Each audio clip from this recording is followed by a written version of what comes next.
Well, let's officially go ahead and get started here. We have lots of people joining us over here. I see Alan Razani and Ali and some others. So welcome to what I believe is our 28th episode of the Premier Realty TV podcast. And today is a special day. I'm very excited.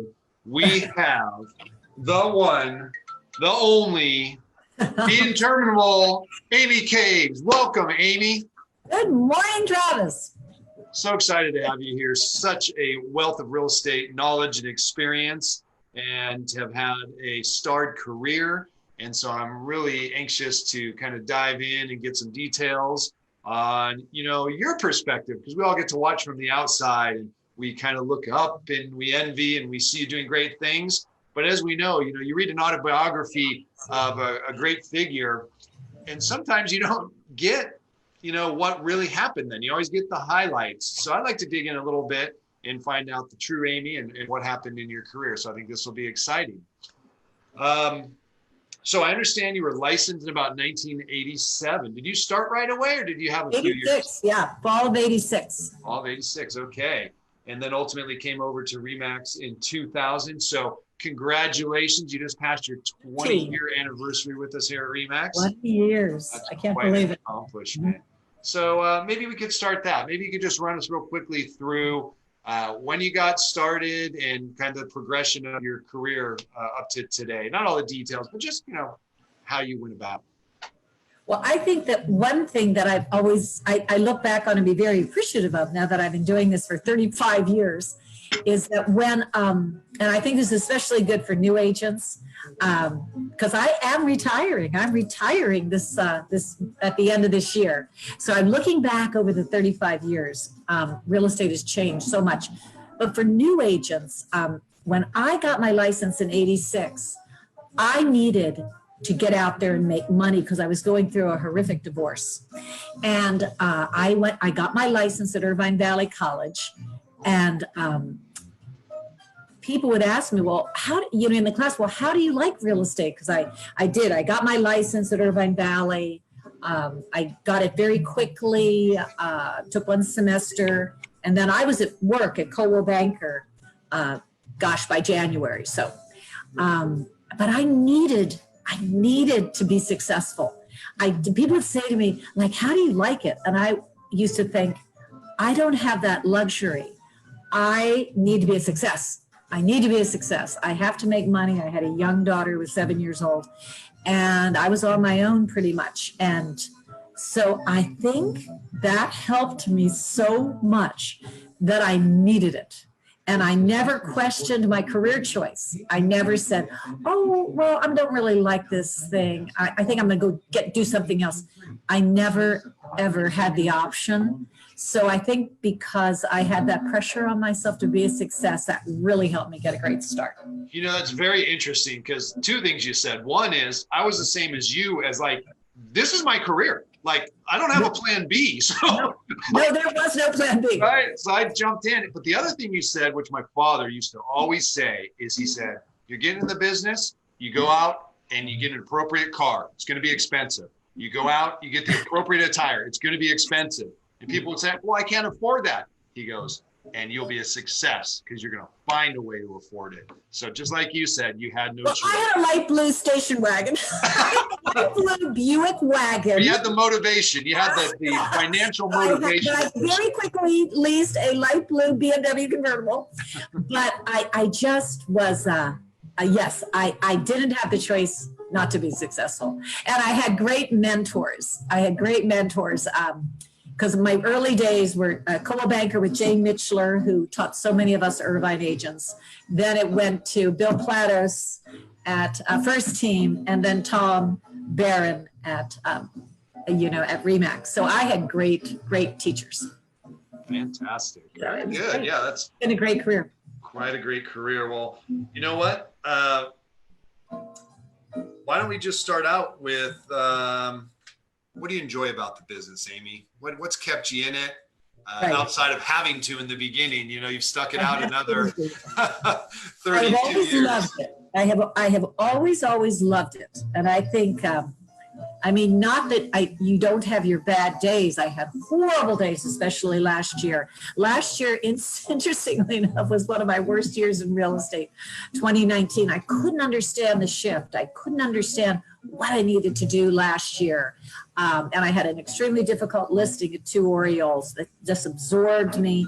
And I had a couple lots for sale that Travis knows down in Corona Del Mar. And they absorbed me. And I think if I had not done the lots, it would have helped me a lot. But anyway, so yes, so you do have bad days, but you never know what's around the corner. I think that's what I've really liked. You know, even if it's bad, my mother taught me when I was really young, just get up and, kind of go forward, dust off your knees, get back on the horse, go.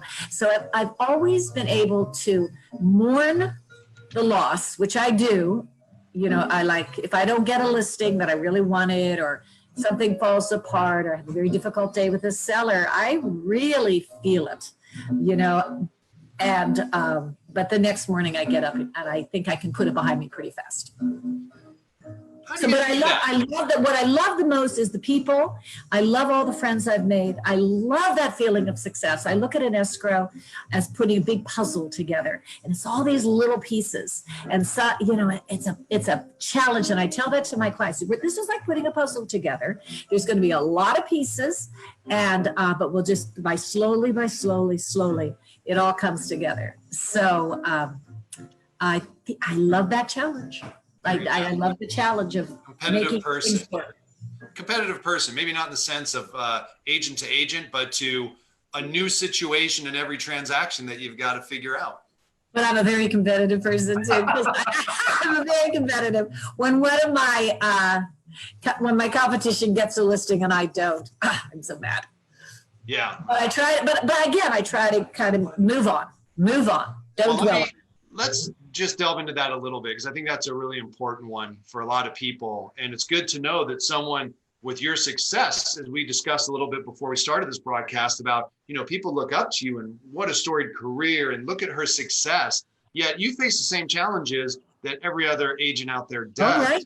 Yeah, and I just lost a couple listings. Yeah. When you get kicked down, when you work hard for someone and they don't show appreciation, when you lose that listing you thought you had, is there something you go through, a trick or something to get back on your feet and not let it drag on too long?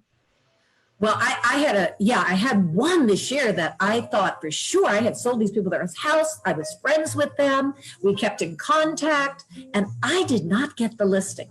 And I was so hurt. And I just couldn't understand it. So I asked myself, the first thing I do is ask myself, I do put the blame on myself. What did I not do? I don't think, what a jerk those people were, or how could they do that? I don't think that way. I think, what could I have done better? And in that particular situation, I believe it was my familiarity, the friendship, that I didn't come on as professional as my competition did. I wasn't expecting that. They called me and invited me over to come chat about their home. And I did. I was very casual. We sat in the garden and talked. I think my competition came in with the dog and pony show with every trick in the book. And she made me look less professional. So I thought, okay, never make that mistake again. Just because you're friends with somebody doesn't mean that when they call you to talk about their home, that they're not looking for the professional. So you have to have that side of your personality ready to go. And it was just the next day, it was interesting that I was invited up to Turtle Rock to the parents of a client.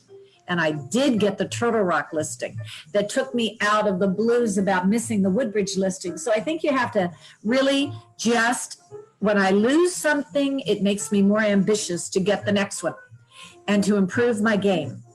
I'm always, even though I've been doing this for 35 years, and I'm sure a lot of the agents who are the same age as I am feel the same, that we always have to be improving our game. Always have to be figuring out how to best present, who we are and what we're going to do. I always figure on a listing, there's 3 questions people want to know. They want to know, how much do you think my house is worth?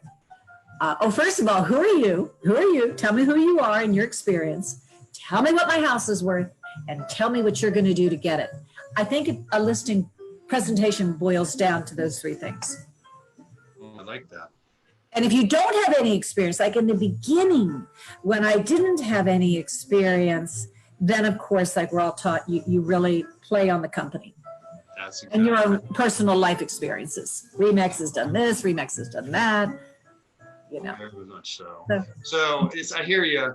You don't hold a lot of regret. You do a lot of self-reflection, and you actually use it as an opportunity to improve yourself in your business, as opposed to. It motivates me because it makes me mad. When I lose something, I get mad. Not at my clients, but I get mad at myself for why didn't I? You know, why didn't I? But yeah, so I think yes, loss motivates me. I know it does. I like that though. Going to the self-reflection instead of the blame game. I think that's very powerful. What could I have done better? What could I have done better? All right, and then you mentioned a little bit about the business and how it's changed. And one of the things I wanted to touch base with you is, I know I've been in the business 20 years, so only just short of half of what you've been in the business.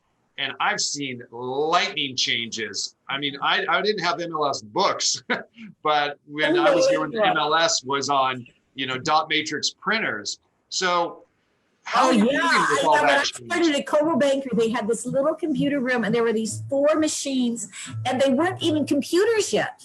There was some kind of, God, maybe Claudia or someone remembers what those things were. It was some kind of a communication device. Fax machines had just been invented when I started in '86. And I remember hearing what a fax machine was, that you could actually put a piece of paper in this machine and send it over a telephone line. And we thought that was unbelievable. And we didn't even have cell phones. This was in '86. Very few of us had cell phones. When they came out and they did the demonstration for a cell phone, which was about $1,000, and it was this big thing you'd put in your car, most of us thought, oh my God, we could never afford that. And only a few people got cell phones. Isn't that crazy? Or even, I remember my father got an answering machine and everyone's like, what is that? It was integral to his business. He needed that. Oh, we had answering machines and pagers. But the crazy thing about it all, when we look back in technology, yes, it's so different today. Everything's so fast. Everything's so much faster. Like before, like if you got back to someone's call by the end of the day, that was really fast and all that was expected. Now it's instantaneous. Yeah. We never had that instantaneous. And days would go by, and so things have sped up so much. But the basics of the business, crazy enough, have not changed at all. That was my next question I wanted to segue in. Is so all this technology comes, but based on how you built your business and the actions you took on a daily basis, have the basics really changed despite all this technology? No, the contracts changed a lot because when I started, it was 4 pages. But and then people used to talk about making deals on cocktail napkins, and that was a deal. It's still about, like I lost a listing this week to somebody, and I know I hadn't kept up with her. I had met with her last year. She didn't seem motivated to sell. It was a complicated divorce situation, which I wasn't really anxious to get into. And but then I touched base with her because, somebody kind of wants to buy her home. Somebody contacted me about her home. So I called her again and she kind of told me she was giving the listing to somebody else. And I said, well, that's fine. She's great, because it was Debbie Segurin, who I love so much. And I said, that's great. But the whole thing is, if I had called her once a month, if I called her, if I had established a relationship with her, if I had shown that I was interested in her and how she was doing, I probably would have gotten a listing. So I think, that hasn't changed. I'm a big believer in, you must talk on the phone. Just texting, emailing, I think is fairly meaningless. It's that personal connection. I have a house here in the middle of Woodbridge where I can easily invite someone over for a glass of wine on my front porch. I can easily invite someone over for lunch on my front porch. But those, I used to say, I have never gotten a listing from someone I haven't met. I don't get calls from strangers. I don't get calls from, Occasionally I'll get one. I've gotten your notepad for the last 30 years, but usually it's somebody I have personally met. Whether or not I had one a couple Christmases ago where I was just handing out notepads. It was like December 15th or something. It was very close to Christmas. And there was a guy out putting lights up on his house. And I had never met him. I didn't expect him to list his home. I didn't think of him as a seller. And I just said, hi, your house looks so great. It's going to look great. And he go, we just a little teeny chat. And darn if he didn't call me in about 2 weeks to list his house. So if I hadn't been there with that notepad, if I hadn't had that chat, I don't think it has to be big. I think it has to be a little chat. I love your pumpkins outside. I think I am a huge believer in farming. My whole business is based on geographic farming.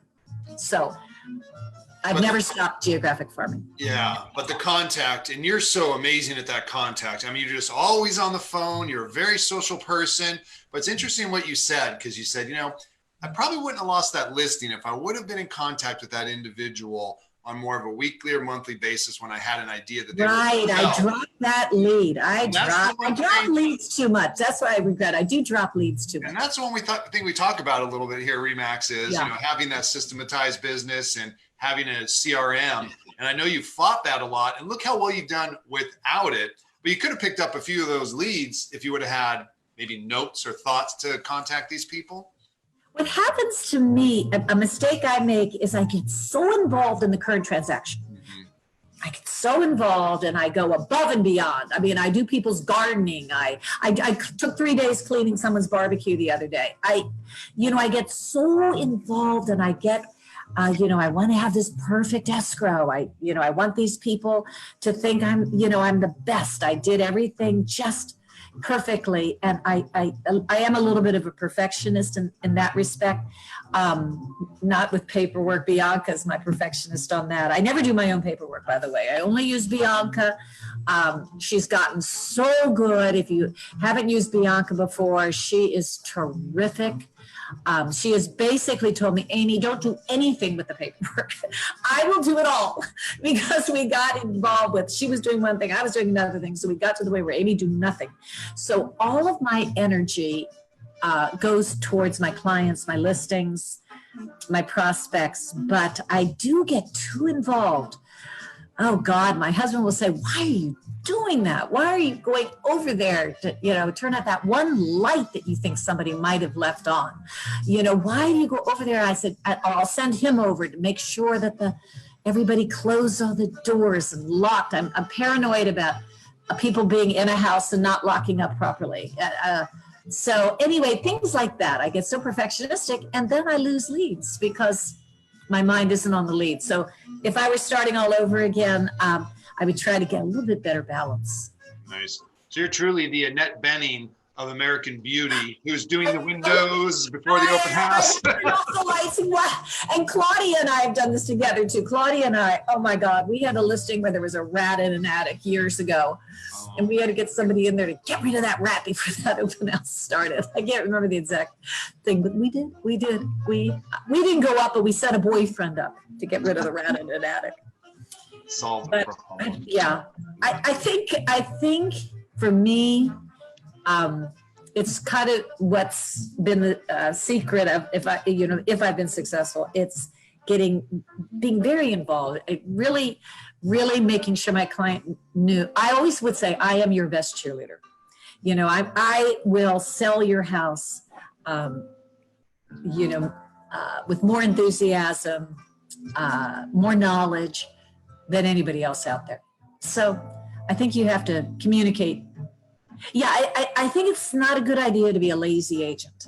I think you have to communicate to them that you're doing everything you can. You're doing everything you can. I think people outside the industry don't understand what that means. There's a lot of, I see, when we first started back in the 80s, we did have this incredible book for people who don't know. It came out maybe once a month, maybe every couple of weeks.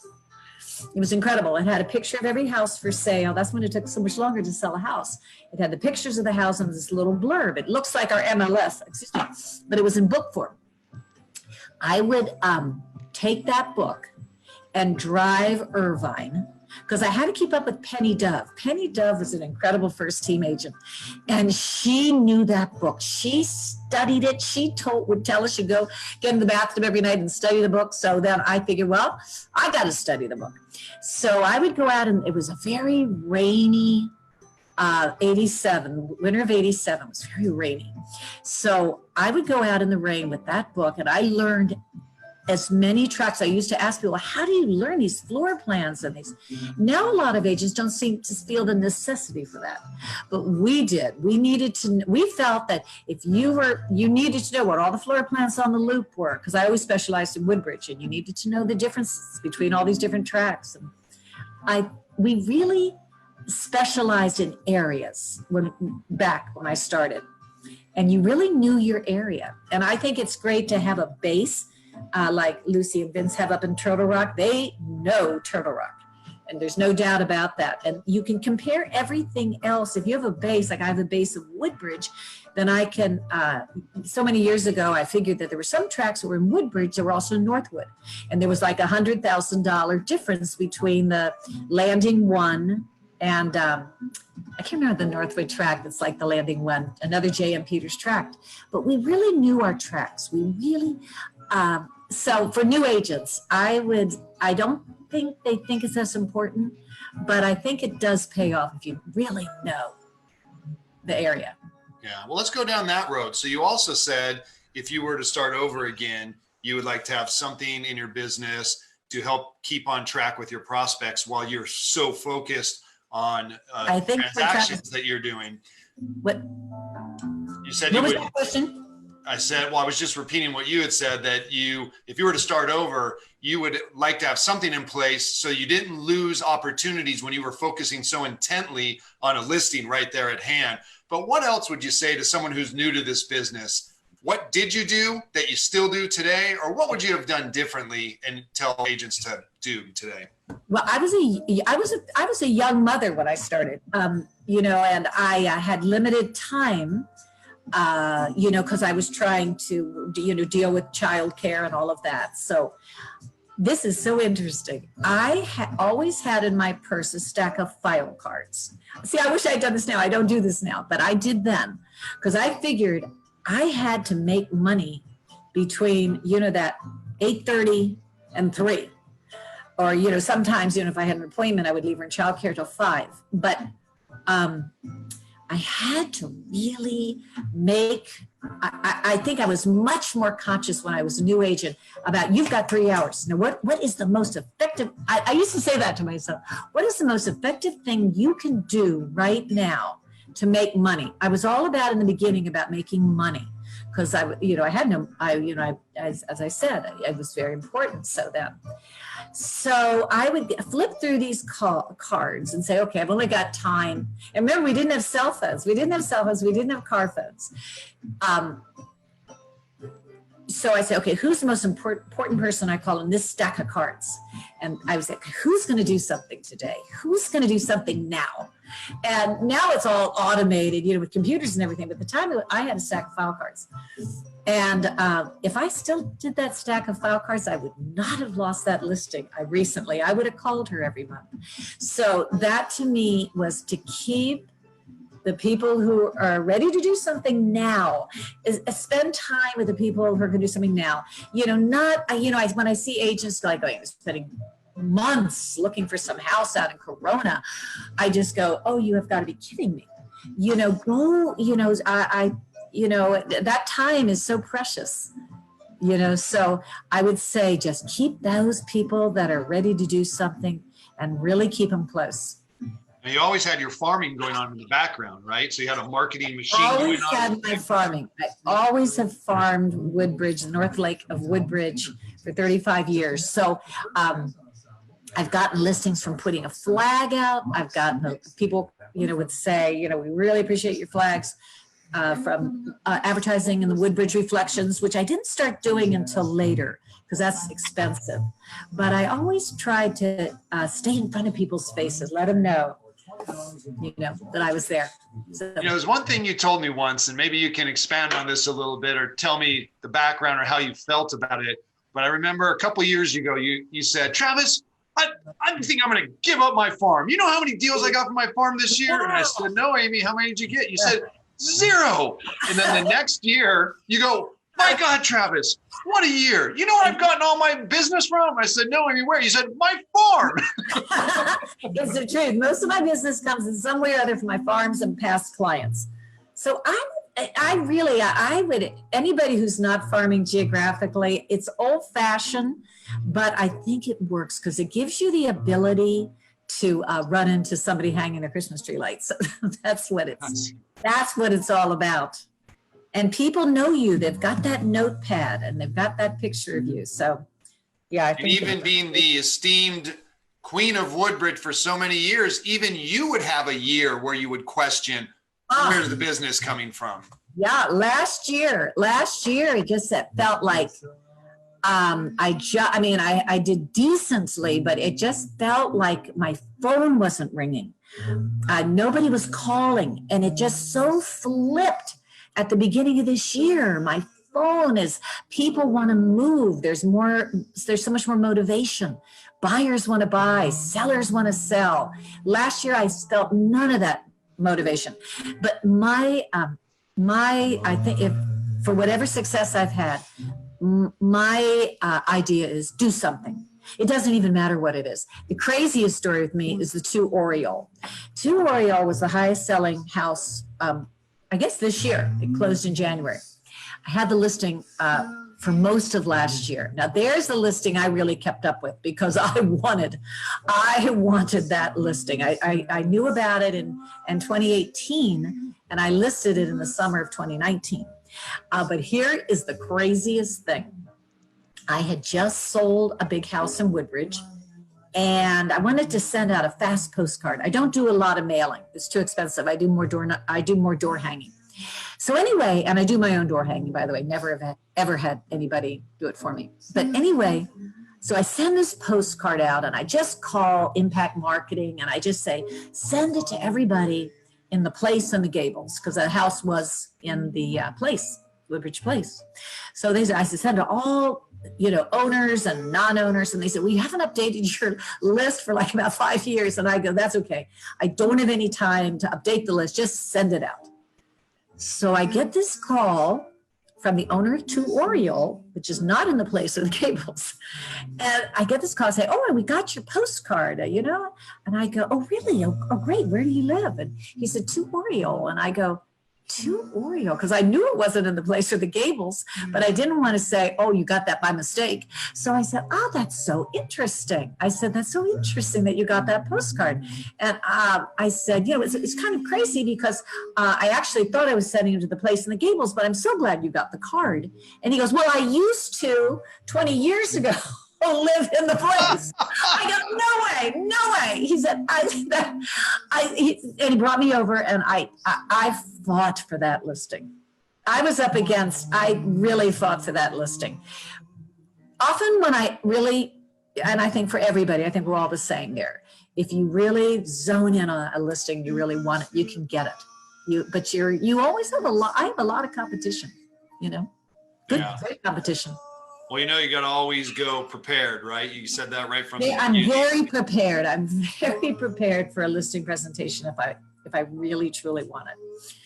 Yeah. I spend days getting ready for a listing presentation. Yeah, and walk us through a little bit about that. Is it always the same, or do you vary your listing presentation? How do you go about that, Amy? Okay, this is what I really recommend because in case I do get a request to come over fast, I'm ready also, although I don't like that. But anyway, I love to have time to prepare. But also, if a seller ever says to me, can you come over at 3? The answer is always yes. I learned a long time ago, never change an appointment. Whatever time works for the seller, that's when you're going to go. Even if it's hard, try very hard. If they want me at 9 p.m., I'm going to be there at 9 p.m. So anyway, so that's number one. meet your seller's schedule, and never cancel an appointment and say, can we reschedule? Never. So anyway, so that's number one. Okay, so I have the Daniel and I have worked on for years. I have my own listing presentation. I started it long ago with Mark, but I have my own listing presentation that's always ready. I can say, Daniel, print it out, ready to go. So I've got that. And that I can, if somebody wants a long presentation, everybody doesn't. Some sellers just say, what's my house worth and where do I sign? But if somebody wants a lot of information, I can just go through my presentation. So I'm never winging it. And Claudia taught me that. Claudia has a very, very great listing presentation, and she did it fairly much, I believe, if she still does it the same. So I realized the importance. I think for a couple of years, I was like doing it one way one day another, and I'd go to a seminar and do it that way. So probably for the last 6 years, at least, maybe 10, I've had my written listing presentation that every once in a while we tweak a little bit. But that's my guide. And then I have the RE/MAX brochure, which I hand to them, that beautiful brochure. I don't even know if we still have them, but I bought a bunch. And so I have the RE/MAX, so I can go through those beautiful RE/MAX pictures. And, it is important to sell RE/MAX. I do believe that people want to be with the company who sells more real estate than any other company in the world. Now, I make a big deal about the international presence and the Chinese office, the Asian speaking office. And I really, so I really say, this is me and this is who I work for. I could work for anybody I wanted to. This is who I work for. So when I have my own listing presentation, the RE/MAX brochure, and part of my listing presentation is the comparable sales. So I do go through the comparable sales on their home. So my presentation's pretty down. So, but what I do to rehearse, I kind of rehearse. If I have time, I'll say, okay, and I'll go through it and I really give it a lot of thought, and I'm going to tell them this about the, I think ahead of what it's going to be like to be in front of them. And I do rehearse, especially if it's a home I don't know a whole hell of a lot about. If it isn't something I'm on top of, I really educate myself to that home, which isn't that hard. You can learn, a lot about the homes from the MLS. Yeah, we didn't have the MLS. We didn't used to have the MLS. Yeah. I love what you said. What I wrote down is, it's better to have things you don't need than to need things you don't have in listing presentation. Yeah, and you can, So, I think we all have our listing presentations, but also, I talk a lot, so I have to be careful with that. I try to let them talk. Somebody told me, this was Danielle Kennedy. When I was a new agent, did a lot of seminars. And Danielle Kennedy was one of my favorites. I think it's important to find these motivational people who you relate to. And we had CDs. I used to listen to Danielle Kennedy's little tapes in my car all the time. And she would say, and I love this, with a seller, pretend you're sitting in a front porch swing and just talk to them. And I've always tried to do that, be professional, but really try to, establish, that relationship is what it's really about. They're going to spend months with you, and they want to make sure they like you, they trust you, that you're knowledgeable, that you're not going to be a crazy person, that you're just going to be very professional, but you really got their best interests in mind. And I think it's very important to try to have good relationships with other realtors. Really, really important to have, it was so different. When we started out, there was this huge meeting at the Boys and Girls Club every Wednesday morning, and there would be 400 agents at that meeting and with guest speakers. It was so great. And I learned from people like Ann Tierney. I'm remembering Ann and Adrian Gazzetta and all these big agents who I so looked up to. I thought, oh God, if I could ever be like Ann Tierney. Ann Tierney was a RE/MAX agent who passed away a few years ago. And, Vince, I was always been impressed with Vince and Claudia. Vince has given me some good pointers along the road. And so I was lucky. I really learned from the successful agents. Yeah. Did you ever have a formal mentor, or did you just seek out from people at times different information? I never had from them. I always read the magazines.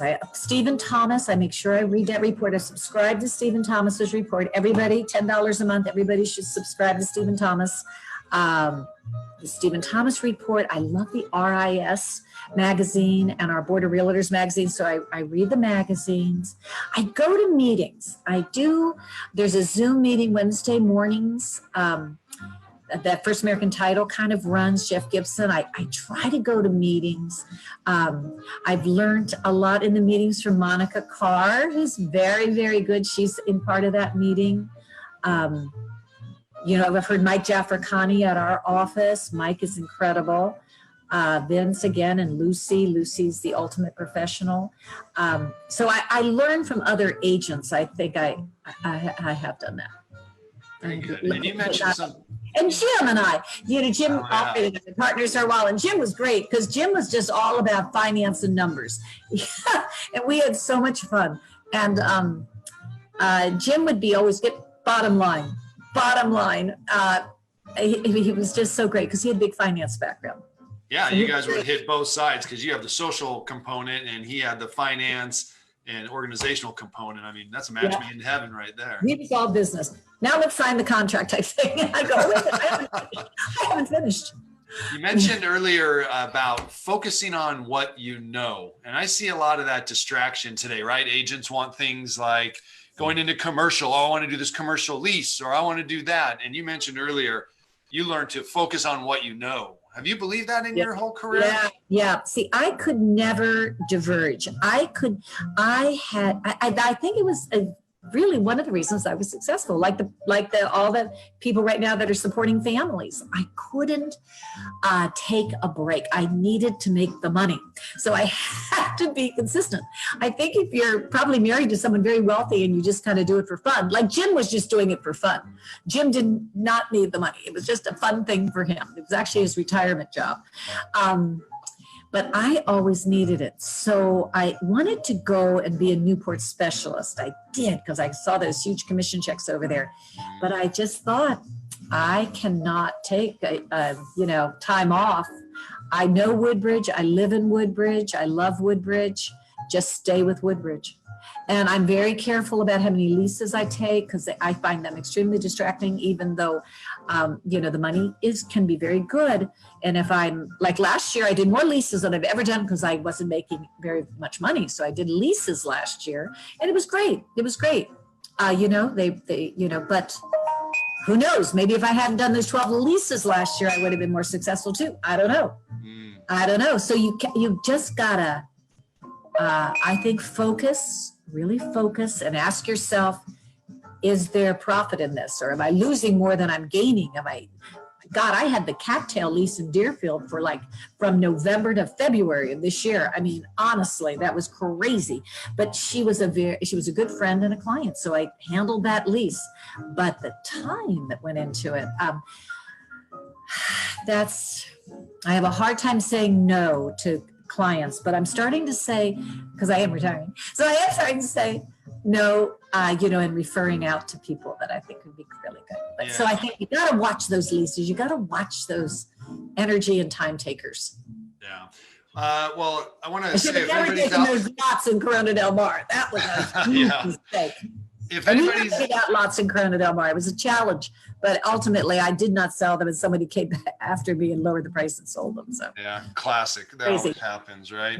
Well, if anybody wants to ask a question, this would be a great time. I haven't seen any come through on Facebook, but if you have any specific questions as we're getting close to wrapping this up here, please feel free to pop those in and I'll present them to Amy. But I did want to ask you, Amy, you just mentioned that you're in a position in your career now where you can kind of say, no, this is how I'm going to do this deal. Otherwise, I just don't want to do it with you. Where in the past, a lot of realtors are like, I got to take what I can get. Having learned that new lesson, what do you think about reflecting on that? And maybe, do you think you could have done that earlier in your career, or is it just a benefit of where you're at now? That's a really good one. Well, when you're in the beginning of your career, I'm sure I said yes to everything. I listed a house in downtown Riverside, and I was out there a lot. And I liked downtown Riverside. It was so cute, all those bungalows. So in the beginning to learn, I took everything. Honestly, I look at those first deals. I remember when one of my very first deals at Vista Filari in Northwood, the buyer asked me, so when do we get the keys? And I remember looking at him and going, wow, that's really good. I wonder when you get the keys. I don't know exactly. I said, well, you know what? I'm going to just check out when those keys are going to be ready. So at first you are asked a lot of questions you don't have the answer for. And I think it's just really important to kind of fudge it and just say, well, I'm going to find that out because they don't know. So you don't have to worry about them knowing they don't know the answer. So just say, well, I'm going to find that one out. I'll get back to you immediately on that. I'll find out when, without looking like an idiot. But it's in the beginning. It's exciting. It's exciting because you're learning how this works. Somebody told me in the beginning it took 3 years in the business. Very successful agent told me it's going to take you 3 years to really, and it did. I had a couple early successes, but honestly, I probably made $25,000, $30,000 my first couple of years. But then you start getting a hang of it, and you're always learning, because things are always changing. Not drastically, but they are changing. So right now, it's all been my success this year has been about great marketing. I went to a seminar and I heard Lath at Immersive. And if you look at any of my videos, he does such an incredible job. So I've done virtual open houses. I've got beautiful videos. And Mark Hammond Mark is still one of my very favorites for beautiful, beautiful videos. So Mark does the video with music, which Lath doesn't do. Lath does the Matterport that Mark doesn't do. But some people don't like Matterport. Matterport is not for everybody. And I'm finding that older clients don't like Matterport. And then somebody will say, I love following those circles. So Mark does beautiful, beautiful work, I think, for the more traditional client, and Lath is a little bit more, that Matterport, a little jazzier. But I love Mark Hammond's music with his videos. Yeah, that's very good. All right, let's see here. We got a thank you. All right, that wasn't a question, but a thank you.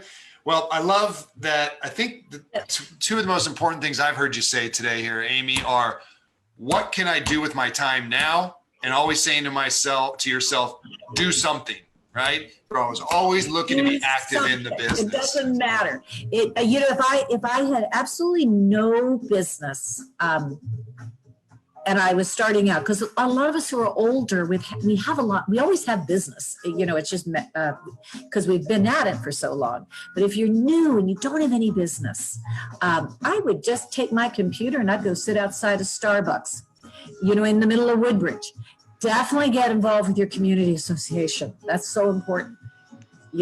Whatever they're doing, are they having a Halloween thing? Are they having a coloring contest?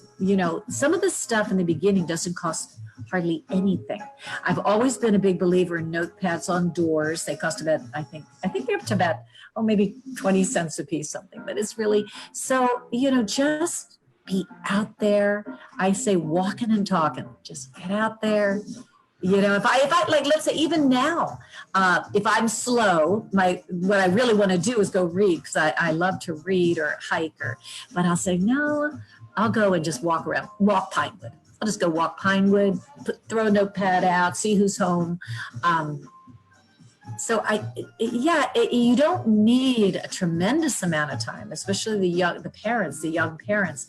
But if you just have an hour, what could I do to be really, you can go to take the kids to the, we do have 8 pools open in Woodbridge now, so you can go to the pool and the lagoons are open, but just get out there with your kids and really walk and talk real estate. I think, but for us more advanced, the senior agents, we know what we got to do.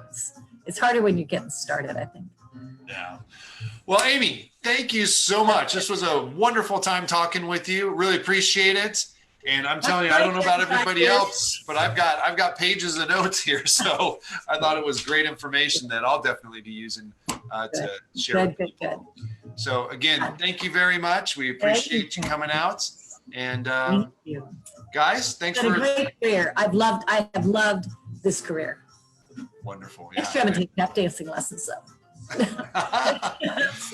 All right. Well, thank you everyone for attending, and we'll look forward to seeing you next week on our episode 29. We'll see you then. Thanks, Amy. Bye. I'm leaving. Leaving on a jet plane.